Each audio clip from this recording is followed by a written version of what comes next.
Trafalgar square, লন্ডনের Trafalgar স্কোয়ারে ইতিমধ্যেই সাধারণ মানুষ বিক্ষোভে নেমেছেন করোনাকে নিয়ে। কি বিক্ষোভ, কেন বিক্ষোভ?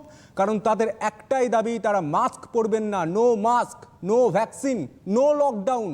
কতটা যথার্থতা রয়েছে এই বিক্ষোভের, সেটা নিয়েও আজকে যেমন আলোচনা করব, এবং 24 ঘন্টায় আমাদের দেশের পরিসংখ্যান দিয়েও আমরা তথ্য তুলে ধরবো আপনাদের সামনে। আমাদের দেশে করোনায় 24 ঘন্টায় কতজন আক্রান্ত হয়েছেন? 82,170 জন। 82,170 জন গত 24 ঘন্টায় আক্রান্ত হয়েছেন। কিছুটা স্বস্তির খবর এই কারণেই, আগের গত 24 ঘন্টার যদি পরিসংখ্যান আমরা দেখি, 88,600 জন আক্রান্ত হয়েছেন। আমি এখানে বসে অনুষ্ঠান করেছি এবং পরিসংখ্যান 88,600 ছিল, সেটা কমে 82,170 জন আক্রান্ত হয়েছে 24 ঘন্টায়, এবং সুস্থ হয়ে বাড়ি ফিরেছেন 74,893 জন সুস্থ হয়ে বাড়ি ফিরেছেন। এবং আমরা যদি মোট পরিসংখ্যানের দিকে দাঁড়াই, যেদিন থেকে করোনা শুরু হয়েছিল আজ পর্যন্ত মোট করোনা আক্রান্ত হয়েছেন 60,74,702 জন, এবং সুস্থ হয়েছেন করোনার প্রথম দিন থেকে আজ অবধি সুস্থ হয়েছেন 50,16,520 জন। তাহলে অঙ্ক কষলে দেখা যায় এখন আক্রান্ত রয়েছেন, দেশ জুড়ে আক্রান্ত রয়েছেন 9,62,640 জন। সুস্থতার হার কিছুটা বাড়ছে, ডাক্তারবাবুরাও এমনটাই বলছেন। কিন্তু শীতকাল সামনে, শীতকাল রয়েছে, আশঙ্কা কতটা রয়েছে? WHO যে তথ্য সামনে আসছে এবং আমেরিকায় যে তথ্য যথেষ্ট আমাদের চিন্তার ভাঁজ ফেলে, যে এরকম বিক্ষোভ যদি শুরু হতে থাকে তাহলে করোনাকে কি আদেও আটকানো যাবে? সেই প্রশ্নের উত্তর খুঁজবো, কিন্তু তার আগে আমাদের রাজ্যের পরিসংখ্যান বলে দিই। আমাদের রাজ্যে ইতিমধ্যেই করোনায় আক্রান্ত হয়েছেন 24 ঘন্টায় 3,185 জন। 24 ঘন্টায় মৃত্যু হয়েছে 60 জনের। রাজ্যে মোট আক্রান্ত 2,47,425 জন। এবং প্রতিদিনের মতোই করোনা সতর্কতায় আপনারা কি করবেন, কি করবেন না, এবং আপনাদের মনের যে সব প্রশ্ন রয়েছে আপনারা সরাসরি ফোন করতে পারেন। এবং যে ব্যক্তি উত্তর দেবেন, যিনি থাকবেন আমাদের সঙ্গে আজকে, পরিচয় করিয়ে দিই, অরিন্দম বিশ্বাস, MD মেডিসিন। ডাক্তারবাবু, আপনাকে অনেক অনেক স্বাগত, এবং আপনার গুরুত্বপূর্ণ সময় থেকে আমাদের এই সময় ভাগ দেওয়ার জন্য।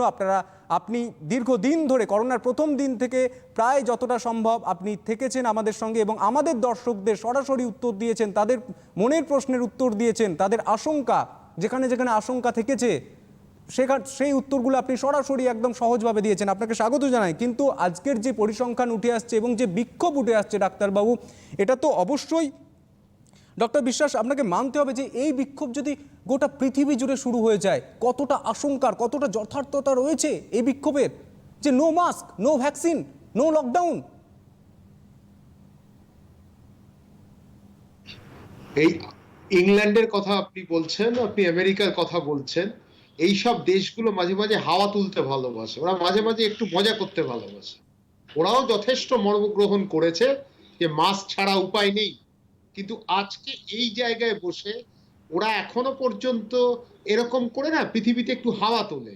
এই হাওয়াটার মধ্যে ওরা ভাবে নতুনত্ব আনবে, কারণ সত্যি কথা ওরা বাড়িতে বসে আছে, ওরা বেরোতে পারছে না, গৃহবন্দী অবস্থায় বহুদিন ছিল। তবে ওদের দেশেও আনলক হচ্ছে আস্তে আস্তে। এই যে নো মাস্ক কথাটা বলে দিচ্ছে, মানে কতটা যে ওরা অর্ধশিক্ষিত নয়তো অশিক্ষিত, এটাই পরিষ্কার বলবো। আর তো আমার কোনো বর্ণনা নেই। ভারতবর্ষের মানুষ কিন্তু কর্মগ্রহণ করেছে যে মাস্ক লাগবে, মাস্ক পরে কিন্তু বেশিরভাগ মানুষ বেরোচ্ছেন। কিন্তু আজকে ওদের কাছে মনে হচ্ছে মাস্ক ছাড়া আজকে বেরিয়ে যাই, কারণ ওরা সবকিছুতেই ওরা প্রতিবাদী একটা কণ্ঠ তৈরি করে। এই কণ্ঠটাই আপনি দেখছেন এরকম করে, কিন্তু এটা আরো হচ্ছে মিডিয়াকে অ্যাট্রাক্ট করা, এটা মিডিয়াকে আকৃষ্ট করা, যে মিডিয়া এই খবরটা তুললো, সারা বিশ্বে একটু আলোচনা হলো। ফ্লোরিডাতেও ঘটনাটা ঘটেছে আমেরিকার, এবার ট্রাফালগার স্কোয়ারে হচ্ছে। কিন্তু ওরা যথেষ্ট জানে যে মাস্ক ছাড়া কিন্তু এই মুহূর্তে আমাদের কিন্তু এগোনো উপায় নেই, কারণ আমরা কোনোভাবেই আমরা এখনো লক্ষ্য ভেদ করতে পারিনি কিভাবে করোনাকে নির্মূল করব। করোনাকে নির্মূল করতে গেলে আমাদেরকে আগে নিজেদের সুরক্ষিত হতে হবে। সুরক্ষার একটা বড় তাবিজ বলতে পারেন, বা সুরক্ষার একটা বড় জায়গা হচ্ছে মাস্ক পরিহিত হয়ে বেরোনো। সেইটা যদি কেউ মর্মগ্রহণ না করে বা তার বিরুদ্ধে যদি কথা বলে, এর থেকে দুঃখের কিছু নেই। একদম ডক্টর বিশ্বাস, এখানেই আমার প্রশ্ন, যে ভ্যাকসিন নিয়ে গোটা বিশ্ব জুড়ে রিসার্চ চলছে এবং প্রত্যেকেই তাকিয়ে বসে আছে কবে আসবে ভ্যাকসিন। যদিও রাশিয়া বলে দিয়েছে, রাশিয়া বলছে যে ভ্যাকসিন তারা পেয়ে গেছে, রুশ বিপ্লব শুরু হয়ে গিয়েছে, করোনাতে রুশ বিপ্লব শুরু হয়ে গিয়েছে। কিন্তু ভারতের বাজার, ভারতের বাজারে, ভারতের এই 100 কোটির দেশে কবে ভ্যাকসিন আসতে চলেছে? এবং প্রধানমন্ত্রী পরশুদিনই জাতীয় রাষ্ট্রপুঞ্জ ভাষণে কিন্তু এই ভ্যাকসিনের কথা তুলে ধরেছেন এবং বারে বারে সামনে আসছে। আমরা 15ই আগস্টের আগে দেখেছিলাম ভ্যাকসিনের কথা সামনে এসেছিল। তো ইতিমধ্যে সাধারণ মানুষের প্রশ্ন, আমার প্রশ্ন, আপনার প্রশ্ন, যে ভারতবর্ষে কবে ভ্যাকসিন আসতে চলেছে এবং করোনা আর কতদিন আমাদের সঙ্গে থাকবে? এক কথায় আমরা বলতে পারি থাকবে, বা আমাদের যুদ্ধ করতে হবে, এই দিকটা যদি একটু বলেন। দেখুন, একটা জিনিস, প্রতিষেধক বিষয়টা কিন্তু খুব সহজ বিষয় নয়। প্রতিষেধক তৈরি করতে গেলে প্রথম দেখতে হয় খুব নিখুঁত প্রতিষেধক, যেটার পার্শ্ব প্রতিক্রিয়া থাকবে না, যেটা মানুষকে সুরক্ষিত করবে ভবিষ্যতে কোনো কোভিডের বিরুদ্ধে। তো সেই ক্ষেত্রে এইটা একদিনে বললে, আজ বললে কালকে আসে না।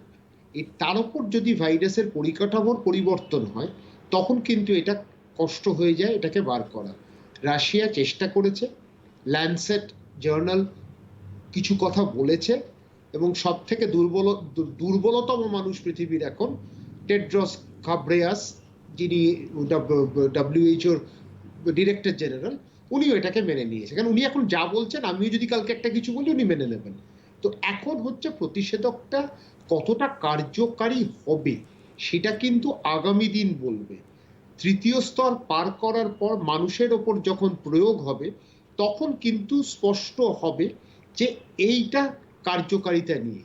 এখন প্রশ্ন আসছে যে এর যে ব্লু প্রিন্ট, এর যে মানে পুরো মানে খুব, যদি আমরা বলি কিভাবে এই ভ্যাকসিন তৈরি হলো, বা ভ্যাকসিন কিভাবে আমরা প্রয়োগ করব, আমরা কতদিন এই ভ্যাকসিনে স্থায়ী হবে, আবার কবে নতুন করে বুস্টার ডোজ লাগবে, ভ্যাকসিনেরই বা কটা ডোজ হবে, সে বিষয় কিন্তু এখনো স্পষ্ট নয়। স্পষ্ট কিছুটা যেটা করেছে সেটা হচ্ছে অ্যাডিনো ভাইরাস, এক ধরনের ভাইরাস। সেই ভাইরাস যদি ভাইরাসের মধ্যে কোভিড-19 যে প্রোটিনটা, সেইটা দিয়ে শরীরে প্রবেশ করানো, যাতে শরীরকে সংক্রমিত না করতে পারে, অথচ শরীরকে যেন বোঝাতে পারে যে কোভিড-19 প্রবেশ হয়েছে। তাহলে তখন শরীর কিন্তু প্রতিরোধ করার ব্যবস্থাটা তৈরি করতে পারবে। এইভাবেই কিন্তু ভ্যাকসিনের তৈরি। কিন্তু ভ্যাকসিনের খুব, যদি দেখেন, আমরা কিন্তু বিশদভাবে এখনো কিছু জানতে পারিনি। যতটা জানছি, কিছু সংবাদ মাধ্যমের কাছে বলা হয়েছে, ল্যান্সেট জার্নাল, যেটা সারা পৃথিবীতে গৃহীত একটা জার্নাল, আমরা মেডিকেল সায়েন্সে ব্যবহার করে থাকি বা পড়ে থাকি, তো সেইটা তারা উল্লেখ করেছে, তার সাথে বিশ্ব স্বাস্থ্য সংস্থা কিছুটা কথা বলেছে। কিন্তু এখনো পর্যন্ত কবে আসবে, কিভাবে প্রয়োগ হবে, সে বিস্তারে কিন্তু আমরা কিন্তু কিছুই জানতে পারছি না। এখনো কিন্তু আমাদের আভাস মিললেও আমরা কিন্তু ওপরে ওপরে হচ্ছে, আমরা কিন্তু এখনো সমুদ্রের ভেতরে ঢুকতে পারিনি বা পরিষ্কার করে জানতে পারিনি এই ভ্যাকসিন কবে আসতে চলেছে। ডক্টর বিশ্বাস, একজন দর্শক বন্ধু রয়েছেন, ওনার প্রশ্নটা একটু শুনে নি। কে বলছেন, কোথা থেকে বলছেন? নমস্কার, শোনা যাচ্ছে না? কেউ নেই। ডক্টর বিশ্বাস, এরপর যে গুরুত্বপূর্ণ প্রশ্নটা উঠে আসছে, করোনা আক্রান্ত একজন ব্যক্তি হলেন, সুস্থ হলেন, বাড়ি গেলেন, আবার নতুন কেস, তার মধ্যে আবার করোনা সংক্রমণ ধরা পড়ছে, অর্থাৎ সুস্থতার পর আবার সংক্রমণ হচ্ছে। এইটা কতটা চিন্তার ভাঁজ ফেলছে, কতটা আশঙ্কার বিষয়বস্তু রয়ে যাচ্ছে? দেখুন, পুনরায় যদি সংক্রমণ হয়, সেটা তো সত্যি কথা, এই বিষয়টা গুরুত্বপূর্ণ বিষয়, এটা খুব ভালো করে দেখা দরকার হয়। কিন্তু একই সাথে বলবো, হতে পারে, কিন্তু এর কিন্তু ক্ষুদ্র, খুব একটা বেশি হয়নি। তবে একটা কথা, এই যে অনেকদিন পরে একটা জিনিস দেখা যাচ্ছে, মানুষের প্রথমে পজিটিভ, তারপরে নেগেটিভ, বা পজিটিভ হয়ে রয়েছে অনেকদিন ধরে, আরটিপিসিআর মেশিনটা কিন্তু মৃত জীবিত ভাইরাসের পৃথকীকরণ করতে পারে না। সেইটাতেই অসুবিধা হয়ে যাচ্ছে। তখন কিন্তু ভাইরাল কালচার লাগে প্রমাণ করতে যে ভাইরাসটা জীবিত আছে না মৃত। সেই ক্ষেত্রে করোনা ভাইরাসের একটা দিক হচ্ছে, আমাদের ভাইরাল কালচারটা সব জায়গায় নেই। সেই ক্ষেত্রে পুনরায় সংক্রমণ কিছু কিছু ক্ষেত্রে দেখা গেছে, তবে পুনরায় সংক্রমণের সংখ্যাটা যদি দেখেন খুবই কম। এই মুহূর্তে এইটা নিয়ে আমরা বেশি চিন্তিত নই, কারণ আমরা বেশি চিন্তিত কবে এই করোনা ভাইরাস আমাদের পৃথিবী থেকে নির্মূল হবে বা অতি নিষ্ক্রিয় হয়ে যাবে, আমাদেরকে জীবনহানি করবে না।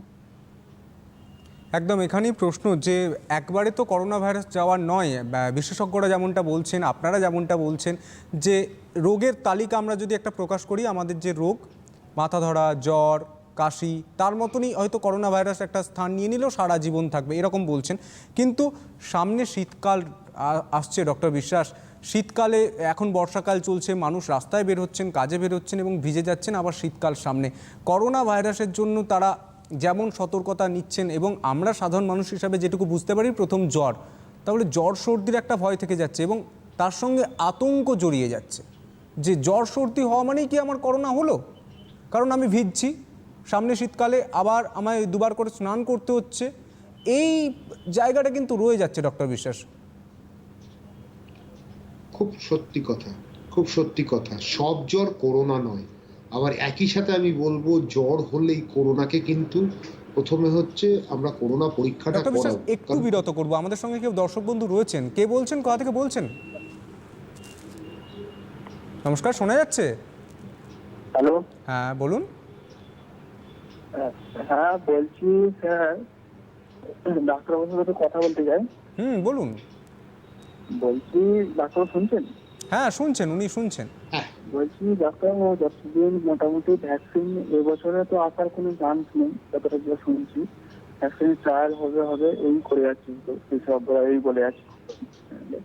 আমি বলতে চাইছি, যতদিন না ভ্যাকসিন আসছে নিজেরা প্রোটেকশনটা কত কি রাখতে পারলে, মানে নিজেদের একদম করোনা আমরা বাঁচাতে পারি, কিভাবে প্রোটেকশন রাখবো আমরা নিজেদের?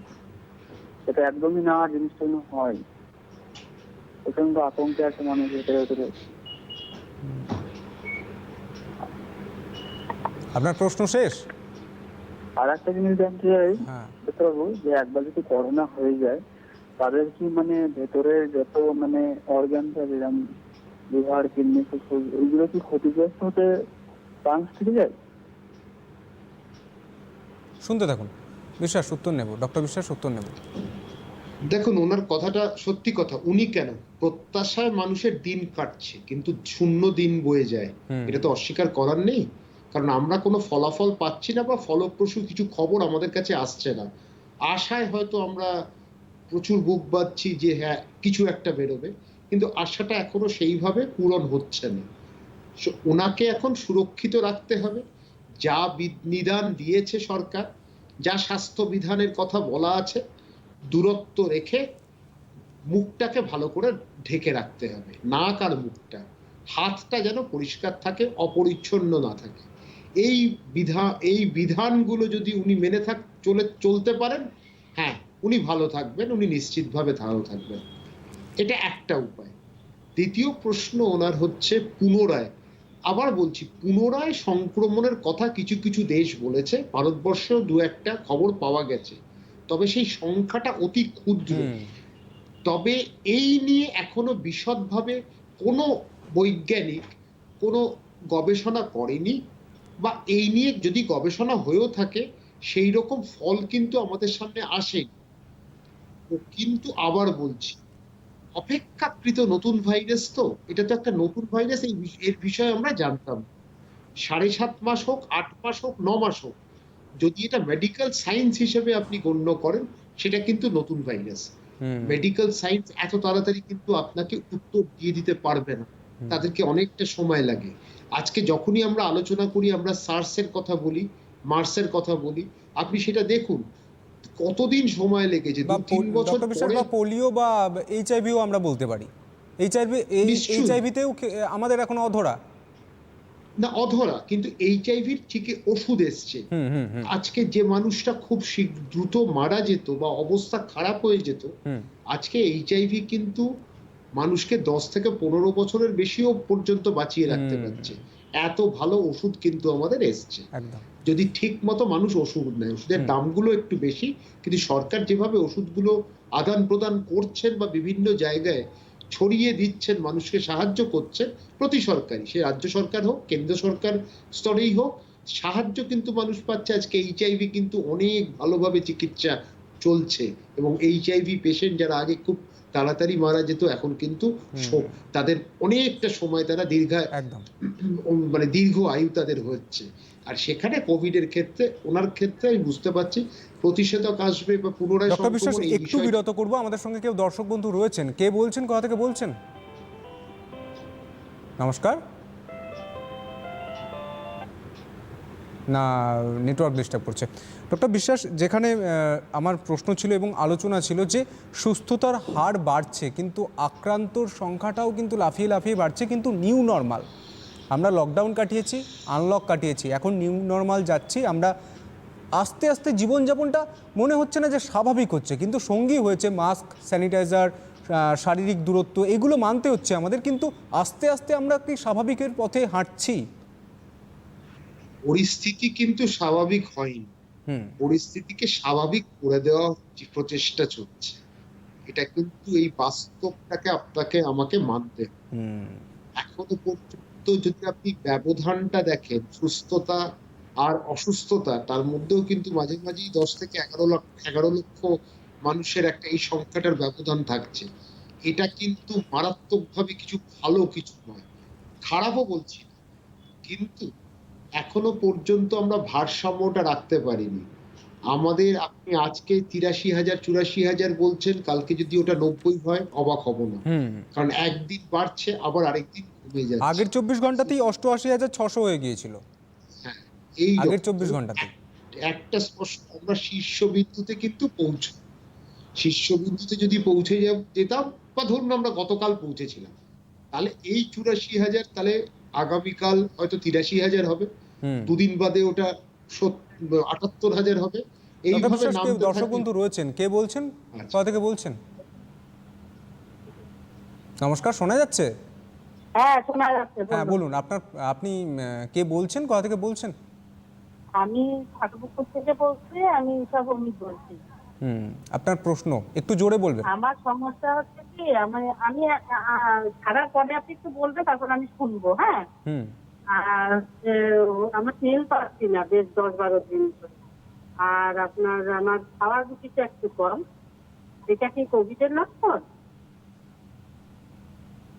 হ্যালো, হ্যাঁ বলুন। এটা কি কোভিডের লক্ষণ? সেটা আমি জানতে চাইছি ডাক্তারবাবুর কাছে। একদম একদম উত্তর নেব, ডক্টর বিশ্বাস রয়েছেন আমাদের সঙ্গে। ডক্টর বিশ্বাস, উনি বলছেন উনি গন্ধ পাচ্ছেন না এবং সম্ভবত শ্বাস পাচ্ছেন না, কোনো গন্ধ পাচ্ছেন না, খাবারের স্বাদ পাচ্ছেন না, তো এটা কি কোভিডের লক্ষণ? এখন দেখুন, এইখানে একটা পৃথকীকরণ করা যায়। কারুর যদি অন্যান্য ভাইরাস হয়, সেখানে নাকটা বন্ধ হয়ে যায়, নাক দিয়ে জল পড়ে, কিন্তু কোভিডের ক্ষেত্রে কোনো নাক দিয়ে জল পড়ার কথা বলা নেই। বলা হচ্ছে একেবারে ঘ্রাণ শক্তি চলে যাবে, স্বাদ পাবে না, এই দুটো ঘটনা ঘটছে। উনি যদি এটা মানে অনুভব করতে থাকেন, আমার মনে হয় ওনাকে আমি অনুরোধ করব পরীক্ষাটা করিয়ে নেব, কারণ যাতে উনি একটা তাড়াতাড়ি যদি এটা চিহ্নিত হয়, চিকিৎসাও আছে, উনি ভালো হয়ে উঠবেন। একদম ডক্টর বিশ্বাস, এবং আমরা যদি আমাদের রাজ্যের দিকে তাকাই, আমাদের রাজ্যের কিন্তু আক্রান্তের সংখ্যা বাড়ছে এবং নিউ নর্মাল পরিস্থিতিতে এখন সবথেকে বড় চ্যালেঞ্জ আমাদের কাছে সামাজিক দূরত্বই বলুন বা শারীরিক দূরত্বই বলুন, সেই দূরত্ব কিন্তু বজায় রাখা। এবং আমরা নিউ নর্মাল পরিস্থিতিতে যেভাবে চলাফেরা করছি, বাইরের খাবার খেতে অভ্যস্ত হয়ে পড়ছি আস্তে আস্তে, সেখানে কি কি সাবধানতা অবলম্বন করতে হবে, এই দিকটা কিন্তু আরও একবার জানার চেষ্টা করব। ডক্টর বিশ্বাস, একটু যদি গাইড করেন। দেখুন, খাওয়ার বিষয় পরিষ্কার, ভালো করে খাবারটা অজানা অচেনা জায়গা থেকে খাবারটা না খাওয়াই ভালো, বাড়ির খাওয়ারই ভালো। এই মুহূর্তে আপনি যদি কোনো রেস্তোরাঁতে যান, বেশিরভাগ রেস্তোরাঁতে তো একটা সামাজিক দূরত্ব রেখে বেশি ভিড় করতে পারবেন না, সেরকম ভাবেই নিয়ম করে দেওয়া হয়েছে। তো এই মধ্যে আপনাকে বাঁচতে হবে। আপনি রেস্তোরাঁ অবধি যখন ঢুকছেন পুরো মাস্ক পরে যান, তারপরে যখন খাওয়ারটার সময় মাস্কটা আপনি খুলুন, আবার খাবার শেষ হওয়ার পরই কিন্তু হাতটা ভালো করে ধুয়ে মাস্কটা আবার পরে নিন। আর অনেকজন নিয়ে যাওয়ার দরকার নেই এই মুহূর্তে, কয়েকজনকে নিয়ে আপনি যান, ভিড় ভাট্টাকে একটু এড়িয়ে চলুন, হাতটাকে ধোয়ার চেষ্টা করবেন, সেটা আপনি স্যানিটাইজার ব্যবহার করুন কি আপনি সাবান জল দিয়ে ব্যবহার করুন। তো এই জায়গাগুলো করতে হবে। তো এই যে চিন্তা ভাবনাগুলো যদি আপনার মাথায় থাকে, তাহলে কিন্তু আপনি নিশ্চয়ই আমার মনে হয় সুরক্ষিত থাকবেন। কিন্তু একদম। যদি একটু ডক্টর বিশ্বাস, আমাদের সঙ্গে কেউ রয়েছেন, দর্শক বন্ধু কেউ রয়েছেন, একটু জিজ্ঞাসা করে নি কে বলছেন, কোথা থেকে বলছেন? হ্যালো, বলুন। হ্যাঁ আমি বনগা থেকে বলছি। আপনার নাম বলুন। আমার নাম হচ্ছে রত্না দক্ষিণ। বলুন। আমি আমি প্রথমে আমার জ্বর হয়েছিল 3 দিন। আমি প্যারাসিটামল খেয়েছিলাম, কিন্তু আমার জ্বর কমেনি। তার সাথে পরে আবার ডাক্তার দেখিয়েছি। ডাক্তার দেখানোর পরে ডাক্তার বললো যে মানে ইসিজি করে, আরেকটা ডাক্তার দেখিয়েছি। ডাক্তার দেখানোর পরে তখন বললো আমাকে 3 দিন ভাত খেতে না আর স্নান করতে না। আমি তখন ক্লান্ত হয়ে গেছিলাম বাড়িতে। এবার আমাকে বনগাঁ হসপিটালে ভর্তি করতে হয়েছিল।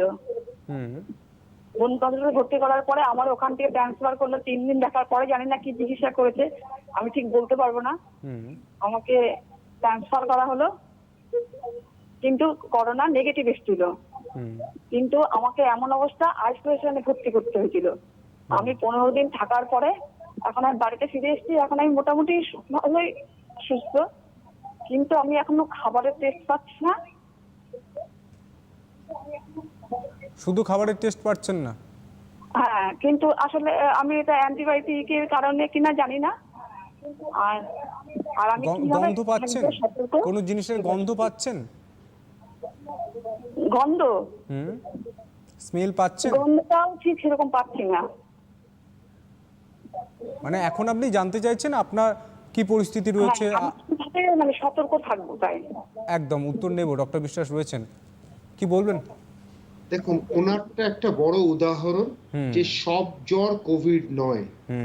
আমরা ভুলে যাই bacterial pneumonia, community acquired pneumonia, যেটা হয়ে থাকে ব্যাকটেরিয়ার থেকে। সেইগুলো হয়তো ওনার হয়েছিল, যে কারণে উনি আইসিইউতে স্থানান্তরিত হয়েছিলেন। তো সব বিষয় যদি আমরা দেখি, ওনার প্রত্যেকটা পদক্ষেপ, যে কিভাবে উনি চিকিৎসা নিয়েছেন বা চিকিৎসা ওনাকে করা হয়েছে, তো সম্ভবত ওনার একটা নিউমোনিয়া হয়েছিল। তার থেকে উনি ভালো হয়ে সুস্থ হয়ে বাড়ি ফিরেছেন, সেটা সব থেকে বড় কথা। উনি ভালো আছেন, কিন্তু ওনার হয়তো সেইভাবে একটা স্বাদ পাচ্ছেন না। এটা হতে পারে, এটা ভাইরাল ফিভারে হতে পারে, বা যে কোনো ধরনের জ্বরের পরে এরকম দেখা যায়।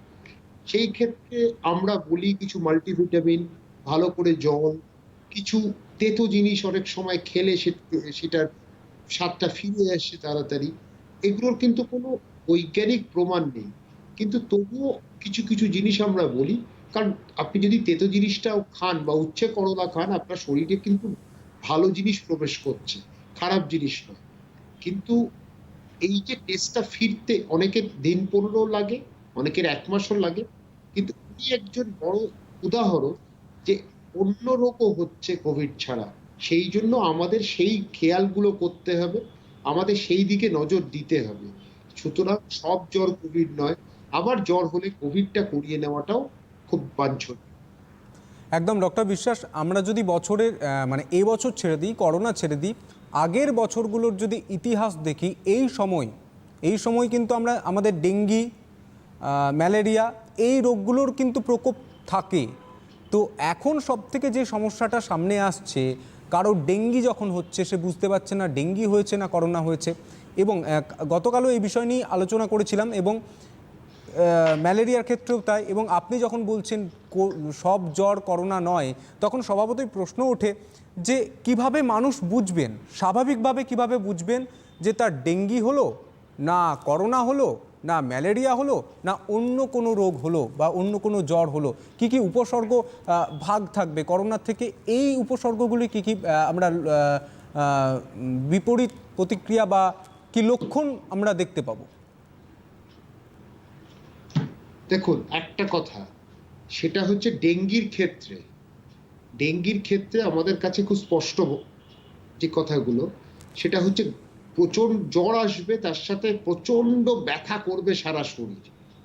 ম্যালেরিয়ার জ্বরটা কাঁপুনি দিয়ে আসবে, এবং 4টে লেপ দিয়েও হয়তো ওই কাঁপুনি আটকানো যাবে না। আর দ্বিতীয়ত হচ্ছে আপনি কিন্তু মুশকিলটা হয়ে গেছে যে এই যে সব রোগের যে উপসর্গ ভিত্তিক চিকিৎসাটা সম্ভব হয় না, তখন কিন্তু আমাদের পরীক্ষা করতে হয়। কারণ মানুষ কথায় কথায় প্যারাসিটামল খেয়ে নিচ্ছে। তো এই যে প্যারাসিটামল খেয়ে নিচ্ছে, সেই জায়গাটাতেই অসুবিধা হচ্ছে উপসর্গগুলো বোঝার। তখন আমাদের কিন্তু ভরসা রাখতে হয় পরীক্ষাতে। আজকাল পরীক্ষা যথেষ্ট উন্নত হয়েছে।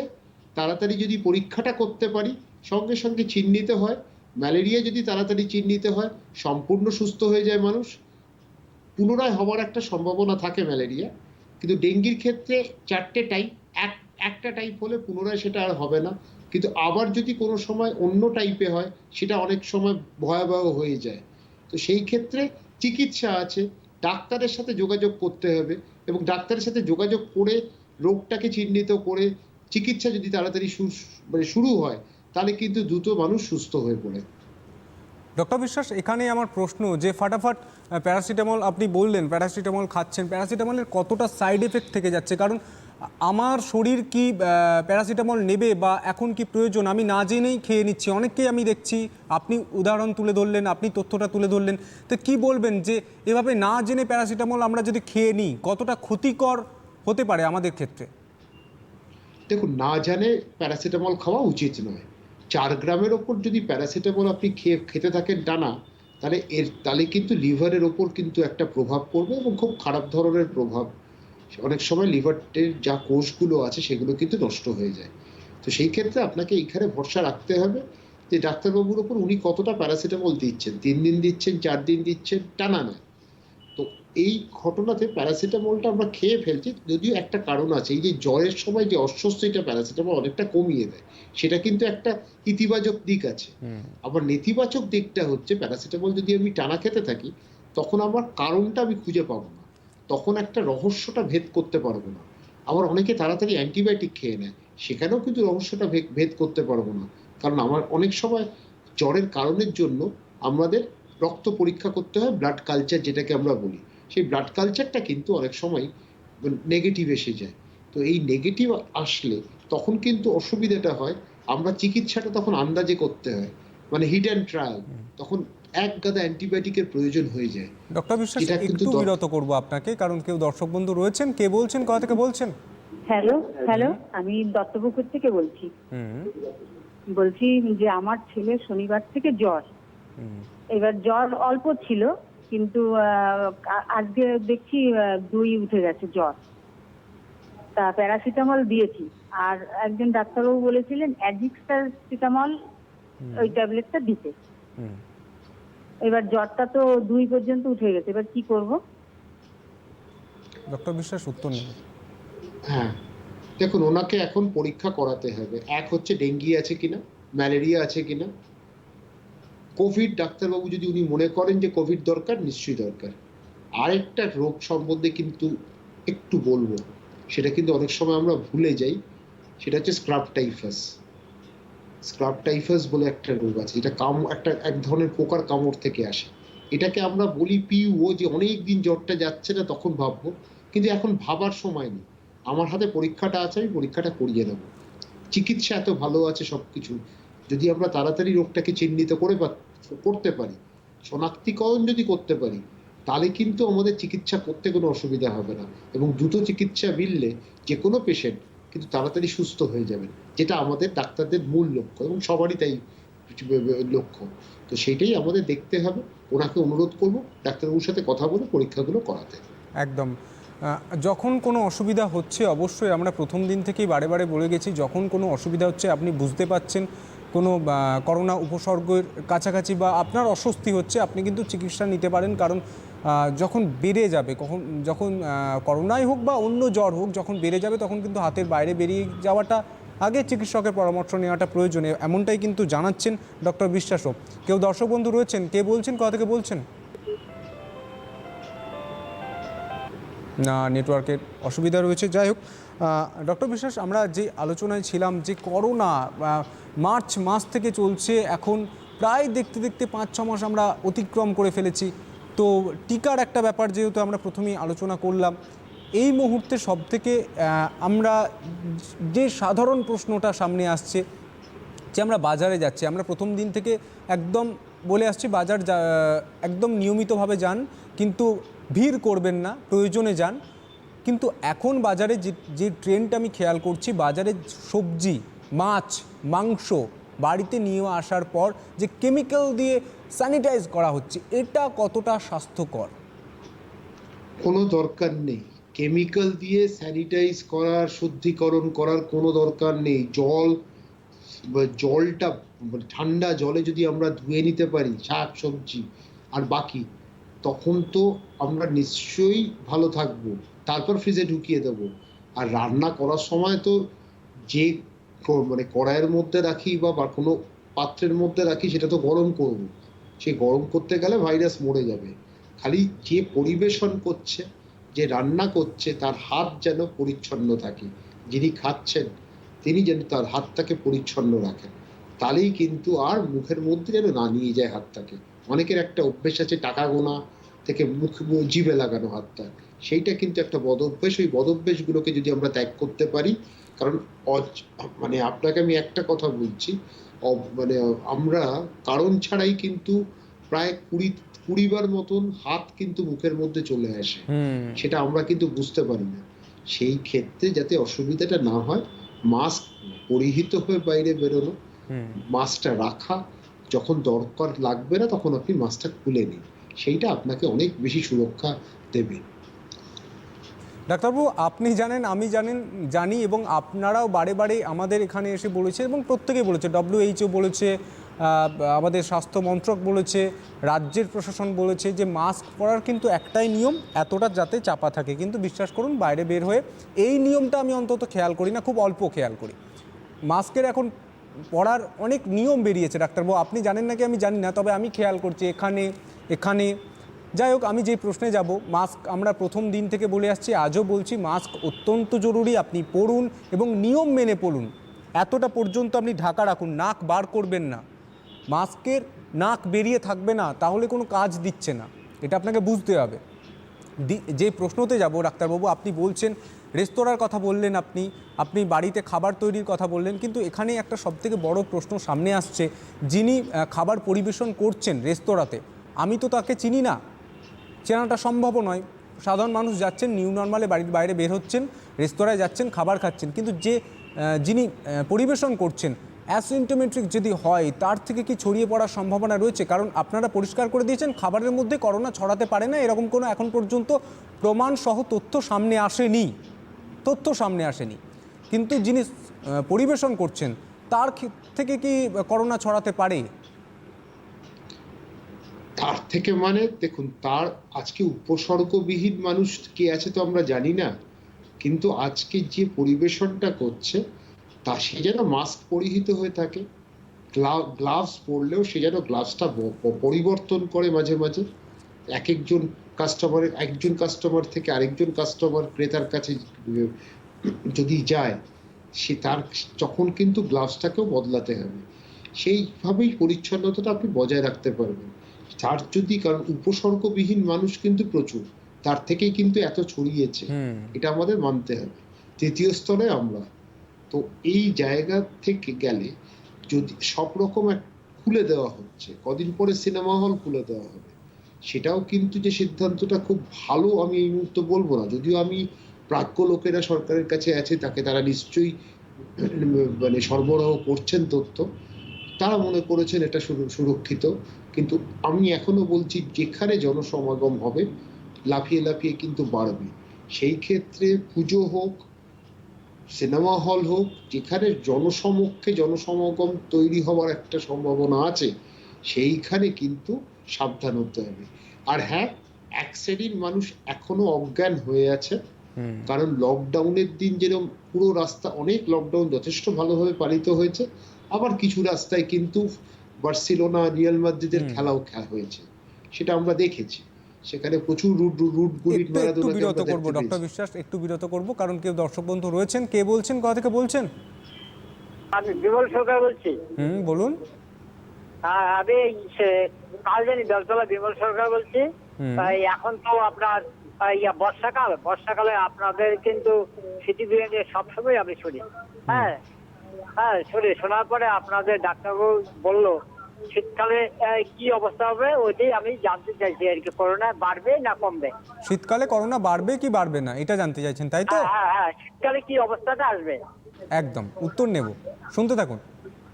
ডক্টর বিশ্বাস, আমি প্রথমেই শুরুটা যেভাবে করলাম, শীতকাল একটা সত্যি আশঙ্কা দেখা দিচ্ছে যে শীতকালে কি করোনা বাড়বে, কারণ শীতপ্রধান দেশগুলোতে আমরা বারে বারে সমীক্ষা পরিসংখ্যান প্রথম দিন থেকে যেভাবে আসছিল, শীতপ্রধান দেশে একটু করোনার সংখ্যাটা বেশি, ভারতে সেই তুলনায় কম। সেই মোতাবেক যদি শীতকালে পরিসংখ্যানটা বাড়ে, এই আশঙ্কা কি থাকছে? শীতকালে বাড়তে পারে, কারণ আপনাকে আমি বলছি গরমকালে যে সমস্যাটা সেটা হচ্ছে গরমকালে যেটা হচ্ছে গরমে এই তাপের মধ্যে একটা সিক্রেশনস থাকে, তো জলকণা এগুলো শুকিয়ে যায়। শীতকালে হয়তো সেটা শুকোতে সময় লাগবে, কেউ অজান্তে হাত দিয়ে দিল, সে মুখে চলে গেল হাতটা, সেই ক্ষেত্রে তো তখন রোগটা কিন্তু ছড়াতে পারে। তো সেই ক্ষেত্রে শীতকালে এই একটা বৈজ্ঞানিক ভিত্তি আছে, সেই ভিত্তি করেই আমি বলছি যে সম্ভাবনা আছে শীতকালে রোগটা কিন্তু বৃদ্ধি পাওয়ার। তবে সাবধান আমাদের হতে হবে, সাবধান যদি আমরা হই রোগটাকে কিন্তু আমরা আটকাতে পারবো, এটা ঘটনা। একদম ডক্টর বিশ্বাস, এবং বাঙালি যে আশঙ্কা করছিল যে এবছর পুজো হয়তো আমরা আর দেখতে পাচ্ছি না, পুজো হবে না, কিন্তু আমরা সার্বিক কলকাতার যে ছবিটা দেখছি বা জেলার বিভিন্ন প্রান্তের ছবি দেখছি, রাজবাড়ির ছবি দেখছি, পুজো কিন্তু হচ্ছে নিউ নর্মাল পরিস্থিতিতে। সেখানে পুজো দেখতে গেলে একজন আম নাগরিকের কি কি সতর্কতা অবলম্বন করতে হবে, কোন দিকগুলি খেয়াল রাখতে হবে, খুব একদম সন্তর্পণে খেয়াল রাখতে হবে, এই দিকগুলি যদি আরও একবার বলে দেন, কারণ অনুষ্ঠানে একদম শেষ পর্যায়ে দাঁড়িয়ে রয়েছি, একদম এটা দিয়েই কিন্তু শেষ করব, আপনার কাছে জানবো। দেখুন, পুজোতে জনসমাগম হলে কিন্তু ক্ষতি হবে মানুষের। চেষ্টা করুন কম ঠাকুর দেখার, কম ভিড় করার, মুখে মাস্ক পরে থাকুন, যদি প্রয়োজন হয় হাতে গ্লাভস পরে থাকুন, যদি মনে হয় ক্যাপ পরে থাকুন, যদিও ক্যাপের বিশেষত কিছু নেই। এইবার তৃতীয় হচ্ছে সামাজিক দূরত্ব রেখেই কিন্তু আপনাকে ঠাকুর দেখতে হবে। চতুর্থ হচ্ছে যে কোথাও খেলে কিন্তু পরিচ্ছন্নতাটা সেখানে বজায় আছে কিনা সেটা দেখে খান। বাইরের খাবার চেষ্টা করুন না খাওয়ার। পালস অক্সিমিটার আশা করি সব প্যান্ডেলের উদ্যোক্তারা রাখবেন। একদম ডক্টর বিশ্বাস, আমাদের হাতে একদম সময় নেই, কিন্তু যেটা বললেন একদম পরিষ্কার যে নিয়মাবলী রয়েছে কোভিড-19-এর জন্য, প্রত্যেকটা নিয়ম আপনাকে কিন্তু ফলো করতে হবে। পুজো যদি দেখতে যান আপনি, অবশ্যই আপনাকে খেয়াল রাখতে হবে সামাজিক দূরত্ব বা শারীরিক দূরত্বর দিকে, এটাই কিন্তু তুলে ধরলেন বারবার। ডক্টর বিশ্বাস, অনেক ধন্যবাদ আপনার গুরুত্বপূর্ণ সময় থেকে আমাদের সময় দেওয়ার জন্য। প্রত্যেকটা দর্শক বন্ধুকে ধন্যবাদ জানাই এবং প্রত্যেককে আশা করব এবং আমরা বারে বারে বার্তা দিই, আপনারা সাবধানে থাকুন, সুস্থ থাকুন, সমস্ত নিয়মাবলী মেনে চলুন এবং ভালো থাকুন। নমস্কার, এখানেই শেষ করছি আজকের করোনা সতর্কতা।